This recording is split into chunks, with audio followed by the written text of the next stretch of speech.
Tax reforms के हवाले से बिजनेसेस को डिस्कस करना शुरू किया है। पहला सबसे जो इम्पोर्टेंट और मेरे ख्याल से सबसे ज़्यादा अहम बिज़नेस है वो रिटेल, होलसेल और होम बेस्ड बिजनेसेस हैं। पाकिस्तान में एक बहुत बड़ी तादाद लोगों की ऐसी है जो कि घरों से बिज़नेस कर रही है, या छोटा दुकानदार है, या छोटा होलसेलर है, डिस्ट्रीब्यूटर है, कोई भी है जो कि छोटे स्केल पे काम कर रहा है। ये बहुत बड़ा सेगमेंट है और इस पे सबसे ज़्यादा एतराज़ किया जाता है कि जी ये वो लोग हैं जो कि 1 रुपया भी टैक्स अदा नहीं करते। क्या ये सच है? और FBR का भी फोकस इन पे आता है। हर थोड़े दिन बाद एक आध स्कीम आ जाती है, कभी ताजर दोस्त स्कीम आ जाती है, कभी टैक्स आसान दोस्त ऐप के ज़रिए उनको लाया जाता है। बहुत सारी चीज़ें आती हैं। इसमें क्या सच्चाई है और ये क्या है, इस पर डिस्कस करते हैं। देखिए, अगर आप छोटे बिजनेसमैन हैं, छोटे दुकानदार हैं, घर से काम कर रहे हैं, आजकल ऑनलाइन बिजनेस भी चूँकि इसके अंदर शामिल कर दिया गया है।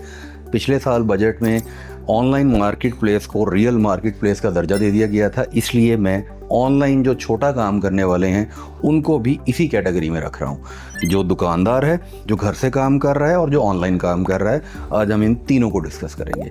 इन तीनों के मसाइल क्या हैं और FBR के साथ ये किस तरीके से अपने आप को मैनेज कर सकते हैं और क्या वो एहतियाती तदाबीर हैं जो कि इनको इख्तियार करनी है। सबसे पहले ये समझिए कि FBR ने कॉटेज इंडस्ट्री का एक कॉन्सेप्ट दिया है जो कि 8 मिलियन पर एनम टर्नओवर वाले को टैक्स रजिस्ट्रेशन से मुस्तस्ना करार देता है। यानी जिनका सालाना बिजनेस वॉल्यूम 80 लाख रुपया है वो टैक्स अदा करने के पाबंद नहीं हैं। यानी कि वो ख़वातीन हैं, घर में छोटा मोटा सिलाई कढ़ाई का काम कर रही हैं, कोई छोटा मोटा कॉटेज इंडस्ट्री ऐसी है जिसका वॉल्यूम कम है, जो कि घर में काम कर रहे हैं, और उनको अगर कभी कोई नोटिस आ जाए या कोई बात हो तो वो इस बुनियाद पे कि 80 लाख तक की कॉटेज इंडस्ट्री टैक्स नेट से बाहर है, वो अपने आप को इससे महफूज रख सकते हैं और उनको ये लॉफुली दिया गया है। अब बात आ जाती है उन दुकानदारों की, उन ऑनलाइन स्टोर्स की और घर से काम करने वाले उन लोगों की जिनका वॉल्यूम 80 लाख से ज़्यादा है। इसमें 2 कैटेगरीज आएंगी। पहली कैटेगरी दुकानदारों की है जो कि छोटे शॉपकीपर्स हैं। अच्छा, शॉपकीपर ने क्या करना है? शॉपकीपर ने सिर्फ एक काम करना है, अपनी सेल्स का रिकॉर्ड रखना है और अपनी परचेज़ का रिकॉर्ड रखना है। वो कोई चीज़ वहाँ पे मैन्युफैक्चर नहीं कर रहा, बना नहीं रहा, बाज़ार से चीज़ लेता है, आगे ग्राहक को बेच देता है और अपना मार्जिन उसके अंदर रख लेता है। अब उस दुकानदार ने उस मार्जिन के अंदर से अपने अखराजात को कम करना है, जो कि दुकान का किराया हो सकता है, दुकान का बिजली का बिल हो सकता है, दुकान पे लड़कों की तनख्वाह हो सकती है। ये अखराजात मिनहा करने के बाद जो आमदन बचेगी उस पर अपना टैक्स अदा करना है, और जो टैक्स अदा करने के बाद आमदन है उसमें से अपने पर्सनल एक्सपेंसेस को कम करके तो अपनी टैक्स रिटर्न फाइल कर देनी है। ये बड़ी सिंप्लीफाइड टैक्स रिटर्न है। ये सिंप्लीफाइड इसलिए है कि इसके अंदर कोई टेक्निकलिटीज़ नहीं है। आपका विद होल्डिंग नहीं हो रहा होगा किसी जगह पे भी, क्योंकि आप बाज़ार से, रिटेल दुकानों से चीज़ें ख़रीदेंगे, एंड प्रोडक्ट ख़रीदेंगे, प्रोडक्ट के अंदर कोई मॉडिफिकेशन नहीं कर रहे, कुछ बना नहीं रहे। Similar is the matter with online भी। मैं ऑनलाइन भी छोटों को इसी के अंदर रख रहा हूँ, तो वो भी यही काम करेंगे। आप बनी बनाई चीज़ लेके आते हैं, बनी बनाई चीज़ बेच देते हैं और अपना मार्जिन निकालते हैं और उस मार्जिन में से बिजनेस रिलेटेड एक्सपेंसेस को लेस करते हैं। अब यहाँ पे मैनेजमेंट कहाँ पे आती है? टैक्स कैसे अदा करना है? टैक्स रेट्स बहुत ज़्यादा हैं। उन रेट्स के ज़्यादा होते हुए क्या ये मुमकिन है कि आप अपनी असल आमदन पे टैक्स दे सकें? यहाँ पे FBR को देखना चाहिए। टैक्स रिफॉर्म्स की बात जब होगी तो टैक्स रेट का जिक्र सबसे पहले आएगा। FBR को ये देखना है कि आपने 50-55 लाख से ज़ायद पे 45% टैक्स रेट कर दिया है। क्या ये मुमकिन है? जो बंदा 7-8 लाख रुपये महीने का कमा रहा है, क्या ये मुमकिन है कि वो उसमें से 3-3.5 लाख रुपए टैक्स अदा कर दे? ये मुमकिन नहीं है। इस पे FBR को देखना है। कीपिंग इन व्यू कि इन्फ्लेशन कितनी हो गई है, महंगाई का लेवल क्या है, लाइफस्टाइल्स कहाँ पे चले गए हैं, मिडिल क्लास का मंथली एक्सपेंसेस कहाँ चला गया है, इसको देखते हुए टैक्स रेट्स को रैशनलाइज करने की ज़रूरत है। ये बहुत ही ज़रूरी चीज़ है। ये पैगाम दिया गया जब FBR को, तो उसका नतीजा क्या निकला? पिछले साल टैक्स रेट्स मज़ीद बढ़ा दिए गए।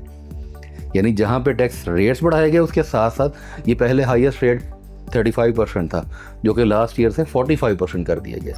दूसरी तरफ क्या किया गया? स्लैब्स को कम कर दिया गया। जो 18 लाख वाली थी उसको 16 कर दिया, 24 वाली को 22 कर दिया और उनके रेट्स इंक्रीज़ कर दिए। तो ये चीज़ देखने की ज़रूरत है रिफॉर्म्स के अंदर FBR के एंड पे, जहाँ पे हम टैक्स पेयर को ये बात समझाने की कोशिश कर रहे हैं कि टैक्स नेट में आए, टैक्स दें, NTN लें, बिज़नेस अपना रजिस्टर्ड करें और प्रॉपर तरीके से फाइलिंग करें।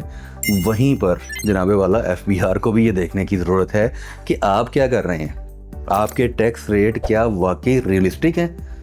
क्या 16 लाख रुपए आमदनी से ऊपर वाला 30% टैक्स दे सकता है?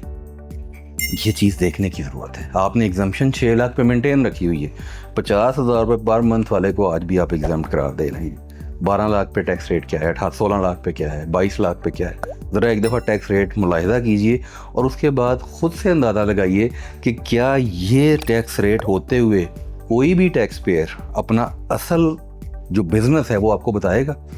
आप जितना भी ज़ोर लगा लेंगे वो दे सकता नहीं है, सकत ही नहीं है, कारोबार में इतनी गुंजाइश नहीं है। देखिए, टैक्स रिफॉर्म्स के अंदर ये बहुत ज़रूरी एलिमेंट है। अगर आप ये नहीं करना चाहते, आप सबको एक ही जगह रखना चाहते हैं, तो फिर उसको कोई रिड्यूस रेट का फार्मूला दें।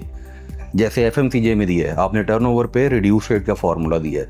टर्नओवर FMCG का करोड़ों में चला जाता है, लेकिन उनको टैक्स रेट रिड्यूस का बेनिफिट दिया जाता है। कुछ सेगमेंट्स को आपने दिया है, फार्मास्यूटिकल के डिस्ट्रीब्यूटर्स को आपने दिया है, और भी कुछ ऐसे सेगमेंट हैं जिनको रिड्यूस रेट का आपने एक अलग से टैक्स रेट दिया है। तो ये देखने की ज़रूरत FBR को है कि छोटे बिजनेसमैन को, छोटे ऑनलाइन स्टोर को, उनके लिए टैक्स स्लैब्स, उनके लिए रेट्स अलग कर दिए जाएं, और जो बड़े बिजनेसेस हैं जो अपना टैक्स मैनेज करते हैं प्रॉपर तरीके से, उन पे ऑलरेडी आपने सुपर टैक्स भी लगाया हुआ है। वो एक अलग बहस है, उस डिबेट में भी हम नहीं जा रहे। हम बात आज कर रहे हैं छोटे दुकानदार की, घर से काम करने वाले की, और छोटे ऑनलाइन स्टोर की। तो इस हवाले से दोनों साइड्स को ये चीज़ें मैनेज करनी है। टैक्स पेयर को अपने आप को मैनेज करना है, अपने बिजनेस को मैनेज करना है, अपने एक्सपेंसेस को मैनेज करना है, अपना रिकॉर्ड रखना है, रिकॉर्ड मेंटेन करना है, बिल मेंटेन करने हैं, सेल के बिल, परचेज के बिल, अखराजात के बिल, तनख्वाहों की जो आप दे रहे हैं उनका हिसाब रखें, उनके शनाख्ती कार्ड की कॉपियाँ रखें। ये इतना सा काम है, ये कोई लंबा काम नहीं है। ये आप पूरे महीने का काम आधे घंटे में कर सकते हैं, और साल का काम 1 घंटे 2 घंटे में करके अपने टैक्स कंसल्टेंट को दे और अपनी टैक्स रिटर्न फाइल करवा लें। ये बड़ा सिंपल सा काम है। ऑनलाइन वालों को एक बेनिफिट है, उनकी सारी पेमेंट चूँकि बैंक में आती है, उनकी एक साइड वैसे ही कवर हो जाती है, तो उनको अपनी दूसरी साइड कवर करनी है जिसमें उनके सिर्फ और सिर्फ एक्सपेंसेस होते हैं। ऑफिस के जो घर बैठ के कर रहे हैं तो घर में वो उसको मेंटेन करेंगे, कोई तनख्वाह पे बंदे रखे हैं उनको मेंटेन करेंगे, जो परचेजिंग कर रहे हैं उसका रिकॉर्ड मेंटेन करेंगे। उस पर सेल्स टैक्स का मैकेनिज्म भी एक दे दिया गया है, वो भी आप देख सकते हैं, उस पर हमने डिस्कशन की हुई है, वीडियो मौजूद है, आप देख सकते हैं। तो ये छोटे बिजनेसेस को और FBR को, दोनों को टैक्स रिफॉर्म्स के हवाले से जब तब्दीली लाएंगे, कोई भी कुछ भी करना है, तो इन दोनों एलिमेंट को सामने रखते हुए ही कोई भी रिफॉर्म्स करना चाहिए।